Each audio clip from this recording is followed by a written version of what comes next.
Powered by green harvest, nature care फर्टिलायझर्सचे नैसर्गिक पेंडीयुक्त खत. नेचर केअरची युक्ती, रासायनिक खतांपासून मुक्ती. राज्य शासनाच्या वतीनं एक दिवस बळीराजासाठी हा उपक्रम सर्व शाळांमध्ये राबवला जातोय. कणकवली तालुक्यातील जिल्हा परिषद शाळेच्या वतीनं बांधावरची शाळा उपक्रम राबवण्यात आला.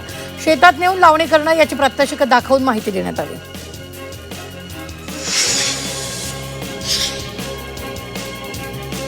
जालन्यात वन्य प्राण्यांनी पिकांचं नुकसान केलं. उगवलेल्या सोयाबीन पिकांचं नुकसान केलं. हरणांचा बंदोबस्त करण्याची मागणी करण्यात आली.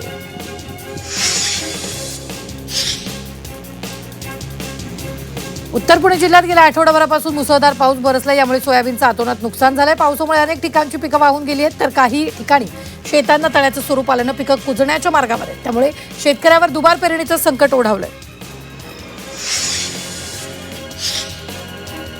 बुलढाणा जिल्ह्यातील मोताळा तालुक्यात शेतकऱ्यांनी पेरलेल्या सोयाबीनचं बियाणं उगवूनच आलेलं नाहीये. त्यामुळे शेतकऱ्यावर आता दुबार पेरणीचं संकट आलेलं आहे. किमान 200 शेतकऱ्यांना या बोगस बियाण्याचा फटका बसलाय. शिरूरमधील अहमदाबादमध्ये कृषी केंद्रावर युरियासाठी शेतकऱ्यांच्या रांगा लागल्यात. युरिया मिळत नसल्यानं शेतकरी संतापलेत. युरिया खरेदीसाठी शेतकऱ्यांची झुंबड पाहायला मिळते.